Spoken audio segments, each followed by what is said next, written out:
What is going on, all you Pokemon collecting maniacs out there? This is Ryan, the PikaPikaPaPa, and this is my favorite type of video. There's all kinds of learnings in this video. There's all kinds of cool trends going on. Like, this is why I do what I do. This is why I warehouse data. This is why I bring these monthly videos to you. This is why I create series. Like, for me, this is just a ton of fun. So I'm really excited to talk about it. Now, here in the PikaPikaPaPa space, ever since September of last year, we have been aggregating the value of the top 20 cards from every single Sun and Moon set that has a booster box, right? So all the regular Sun and Moon sets, there's 12 different sets. So we aggregate the value of the top 20 cards from those 12 sets. And we've been using it month over month to give us an idea of how the Sun and Moon era as a whole has been performing. And the last 4 to 5 months have been really exciting for us. We have yet to ever, and I never will say now's the time to buy or we've officially hit a bottom. Like, I would never do that. I'm not that dumb, right? Nobody knows where a bottom is going to be. Nobody knows when the perfect time to buy is. But I do love following trends. And so if you look in September of last year, the total value of those top 20 cards from all of the sets that have booster boxes was $12,604. Now, September to October, very minimal change in price, but then you'll see November, December, January, like we saw some pretty significant price changes, right? Down 2%, down 3%, and then down 3% again. But then from January to February, we started to see the tides turn a little bit, right? From January to February, it was down 2%. Okay, that's one thing. And then February to March, it was down 0.5%. We were like, okay, that's kind of exciting. And then from March to April, it was up 1.4%. And last month was when we really said, hey, listen, things seem to be turning in a positive direction here in the Sun and Moon market. We're seeing a lot of the big chase cards that were way high, I don't know, 6 or 8, 10 months ago, really start to hit these support lines. They're starting to kind of bottom out a little bit, at least for the recent prices. And we got excited about that. And now to see this another month in a row where it didn't regress, it actually was up. The overall value of those top 20 cards is up 0.58% month over month, I think is incredibly exciting. You're going to see throughout the course of this video, we're going to look at the sets and overall how the top 20 cards have moved. We're going to talk about the booster boxes on the next slide. We're even going to drill down into some individual cards. And for me, it's exciting because there's some great cards in the Sun and Moon space that were way out of my price range for a long time. But now that they're starting to come back down, now that they're starting to settle a little bit, hey, if there's some cards that I need for the personal collection, or if there's some cards that I think in the long term, 5, 10, 15 years have a good opportunity of price appreciation, it sure looks like we're at a very good buying opportunity right now. Everybody is so focused on Sword and Shield and alt arts and booster boxes. Sun and Moon is kind of flying a little bit under the radar, so I am very excited to talk about that today. Now still, if you had bought all of the top 20 singles cards in September of last year, guess what? You would still be down 11.3%, but I have a feeling that if you buy all of the top 20 singles cards right now, I'm not telling you to do this. This is purely just from a data play. Like, if you had all of these in your collection now, it'll be interesting to see from May onwards where these end up going. I don't think these are going to see huge price spikes like we've seen in the Sword and Shield space. The demand's just simply not there, but I do think this is a really exciting time. So the next thing we talk about is not just this. We also look at the booster boxes, and as one would expect, the booster boxes have been performing really well as well. Now, you look in September of last year, for all 12 booster boxes, the total cost of that would have been $7,306. Now, the total price for that is $8,290. You would be up 13.4% if you had bought all of the booster boxes from Sun and Moon back in September of last year. Incredible stuff. It's awesome to see this laid out on a graph. We expect sealed to go up, but it is really interesting to see that even with all of the Sword and Shield hype, even with the age behind Sun and Moon, we're still seeing such great price appreciation here in this space. So really fun stuff. Now, in the next couple slides, we're going to look at sets and singles cards and all kinds of fun stuff. But before we get into that, if this type of stuff excites you, if this trend analysis and seeing what's going on at a macro level gets you fired up, hit that subscribe button. If you have questions or comments, drop them down below. And as always, if you like what you see, give us a big old thumbs up. We do a ton of work into videos like this, and those 3 small things are the best way to say thank you for all the work that we do. Now, with that out of the way, we're going to start off with Cosmic Eclipse and Unified Minds. Now, this is a great example, both of these sets, of kind of the way things have been trending over the last 6 months. So over the last 6 months, if you look at Cosmic Eclipse, the average of those top 20 cards, 6 months ago, it was down 4% from the previous month. And 5 months ago, it was down 6%, then -5, then -2, then -1, now flat. Cosmic Eclipse has started to flatten out month over month. Same thing with Unified Minds. 6 months ago, it was -4, then -7, then -3, then -3, then flat, then flat. Both of these sets have a great trend for flattening out. The other thing I really like, and I always want to call this out, is I am always looking for some stabilization at the top. I think that is very, very important. Those big chase cards are things that can kind of drive the overall popularity, demand, and excitement in a set. And you will see that both of the chase cards, both from Cosmic Eclipse and Unified Minds, have performed relatively well over the last 30 days. Now, a little bit of weakness there in Cosmic Eclipse when you get into the second, third, and fourth card, but Unified Minds is really strong. But the one that I want to talk about here is the third ranked card in Unified Minds, and that is this Mega Sableye and Tyranitar card.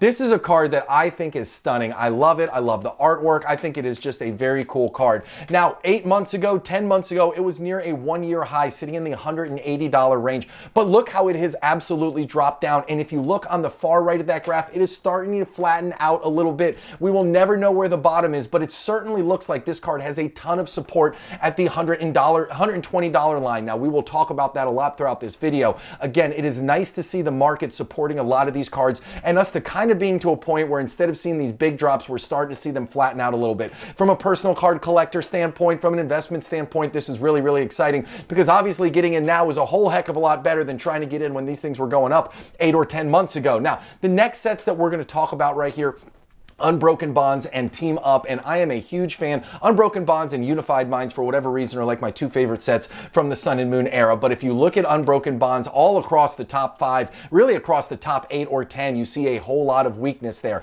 However, despite that, there's enough strength there because month over month, the overall value is up 2%. Same thing for Team Up. So this is a reversal. Last month, both of these were down 1% month over month. The other interesting thing, and I talked about this when we did the view for Sword and Shield, is that the average of the top 20 cards for Evolving Skies is actually higher than Team Up right now, which is insane to think about. Now, remember, Team Up has just gone through a period of where it's been coming down a little bit. It's been normalizing. Evolving Skies is in the period of, if you want to call it a FOMO phase or whatever you want, but Evolving Skies is taking off like a scalded rabbit. But what I always try and do is take some lessons from similar sets in the past or similar cards in the past to give me some idea of what to expect moving forward in the future. Now, it is really hard to draw one-for-one comparisons, but I did want to look at this Lovebirds card because the thing that jumped off the page at me the most when I looked at this, and I think this is comparable not just to the Umbreon, but when you think about the Gengar and the Giratina and some of these other really big chase sets in Sword and Shield, is that we've talked about how the Sun and Moon era as a whole was going through a lot of regressions over the last 6 months. It's just starting to flatten out now.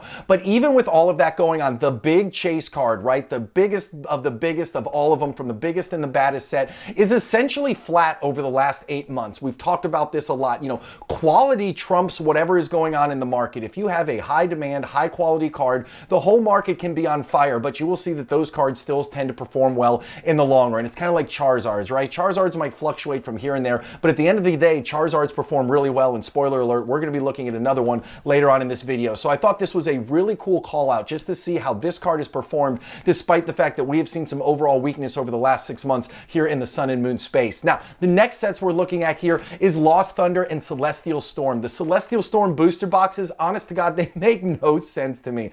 I don't get it. Over the last 12 to 18 months, those Celestial Storm booster boxes have been on the most straight line, upward in the right trajectory that I have ever seen pretty much in any collecting space that I've ever been in. But it doesn't matter what I think. All that matters is what the market thinks, and the market is obviously very supportive of that. Then, of course, you have Lost Thunder over there. You know, there's not a lot of, to me at least, there's not a lot of heft in either of these sets, right? We don't have a lot of the big name Pokemon. You don't have a lot of the, the heavy hitters from the entire, Pokemon space in there. But still, when you look at their booster box prices, right? Celestial Storm booster box is about $712. And then you got Lost Thunder at $626. But the average of the top 20 cards is only separated by a single buck. Now, you have a lot of your big heft up there at the top of Celestial Storm, right? You got the big chase card, which is almost at $270. Then the number 2 card is at $101 versus Lost Thunder, where the big chase card we're going to look at in just a minute, that Lugia, is at $145. So the overall, like, there's the dollar amount is more spread evenly across the top 20 cards in Lost Thunder versus Celestial Storms, where it's anchored there at the top. Now, we're going to talk later on about how big chase cards can kind of pull an entire set up, but I think this is a good example of it right here because the booster box price is almost $100 more for Celestial Storm. We've talked about support lines, right? We've talked about when cards reach these certain levels where just no matter what, the market won't let it fall below the price. This is a good call out from the Lugia. 2 months ago, we had seen this kind of flatten out there, and we said, if you're a Lugia collector, if you're a big believer in this Rainbow Secret card, it feels like the market is really starting to support it right in the $140 range. And now it has gone up, not much, just a couple bucks, like $8 or $10 over the last couple months, but it seems like that support line is holding. So when I talk about the Sun and Moon era, when I talk about some awesome opportunities to get some of these incredible cards at some really, reasonable prices, this is what I'm talking about right here. I'm very excited to see that it's held that support line. I'm very excited to see that it's actually gained a few bucks. And hey, listen, maybe this is a good story for us for some of these other cards that may not be the biggest and the baddest, but certainly have a lot of love behind them. So a big takeaway from this Lugia as well. Next one's right here, Forbidden Light. Poor Forbidden Light. Forbidden Light is the first set that we've seen so far that doesn't have a chase card over $100. There's no tag teams in it. There's no big names in it. Forbidden Light really has been getting its tail kicked here for quite a while. And then Ultra Prism. Ultra Prism has a lot of weakness at the top, but when you think about the Ultra Prism lineup, the top 6 cards are all trainer cards, okay? And we have seen over the last 8 to 10 months, trainer cards have been under a whole lot of pressure, right? We know that the market for the trainer cards got really, really hot. I think everybody was fired up about the Japanese ones, and that excitement flowed over into the US market.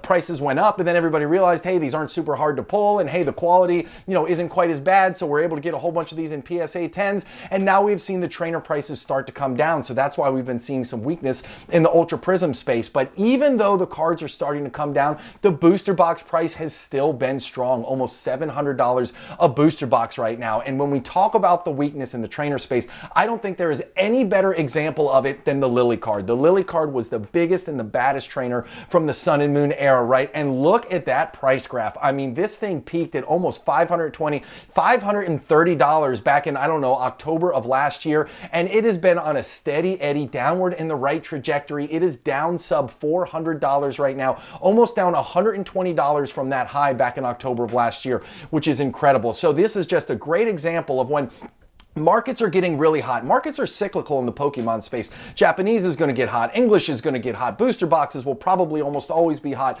Elite trainer boxes, we've seen them get really hot. We've seen trainers and trainer galleries and alt arts. And just remember, don't panic, okay? The markets are very cyclical. What's hot today could easily start to cool off sometime in the future. So always make best and intelligent decisions that you possibly can. Now, is this starting to flatten out? It looks like on the far right-hand side, it is starting to flatten out a little bit. We'll have to see if it finds some support there at the $400 mark. Those big round numbers like 350, 400, whatever, those seem to be where the market support cards. So we'll see if this finds support at 400, but I thought this was a great example and a great call out. Now, the next one's right here, Crimson Invasion and Burning Shadows. Hard to believe there's a Sun and Moon set like Crimson Invasion, which might not have a card over $30 in the entire set. That is absolutely insane for me to think about. That just goes to show you, the booster boxes are at $211. Age means nothing. Of course, those booster boxes are all obviously well above MSRP simply because of the age, but we're not seeing the $400, the $600, the $700. So when you're thinking about booster box investing, you still want to make sure that you invest in ones with great cards, great characters, and great art. So poor Crimson Invasion, who knows what's going to happen there. But the Burning Shadows set, I love this. This was a great lesson for me. We've done a ton of deep dive and research into the overall chase cards in the Sun and Moon era. We looked at the PSA 10 population. We looked at the gem rates, and that Zard from Burning Shadows has an incredibly low gem rate, the lowest gem rate out of all of the chase cards in the Sun and Moon block. I think it was a 13% gem rate. And that card is absolutely carrying the entire Burning Shadows set. Once you get below that, then you get to a $62 card, then a $49 card, and it drops by tens until we get down into the teens. So Burning Shadows is a good example. When I'm thinking about all of these Scarlet and Violet sets, like there's not another Zard, okay? So even when I talk about Paldea Evolved and how Magikarp is kind of leading that set, Magikarp isn't Charizard. I'm under no illusions. I don't expect the same things here. But I do think that that Magikarp card in Paldea Evolved has a great supporting cast, probably a better supporting cast than the Charizard does have in this set. Now, another thing that I took away when I was thinking about this Charizard is, do you all remember, I don't know, like I said, maybe in October of last year, I did a video about how a lot of these awesome Charizard cards were under a ton of pressure. They were dropping like a rock. We were wondering what was happening to the Fire Lizard. Well, look is what has happened since then. This thing has been steady climbing up and to the right and is almost near a 1-year high. For me, that's a huge lesson. If we ever see that happen in the market again, Charizard, Pikachu, Gengar, whatever, if for whatever reason any of these big name Pokemon go through a period where for whatever reason, a big number of their cards starts to drop in price, I think that is a great sign that we should be jumping all over it, right? Whenever everybody is going right, never be afraid to look left, use your own decisions, and make sure you make great buying opportunities. So I thought this was a really cool call out. This card has a crazy low gem rate. This card is incredibly expensive. I think it's over $2,500 in a PSA 10 holder and is absolutely driving Burning Shadows. A really cool card, really cool lesson, something to talk about here.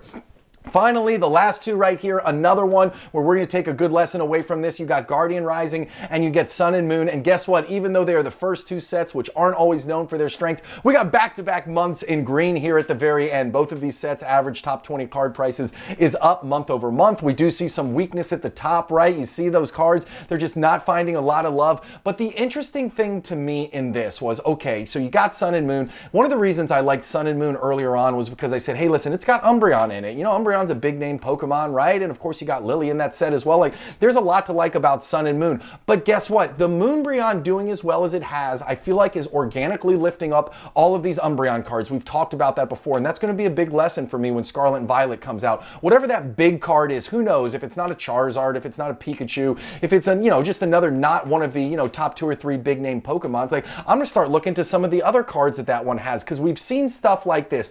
Look at this Umbreon right here. Look at the special secret rare right here, this rainbow card. Look at how the prices jump. Now, this might have been somebody just saying, hey, listen, I'm going to go out and buy all of these because I think the Umbreons as a whole are going to start to go up in price. But then I thought, let's look at the other one. Look at the other one.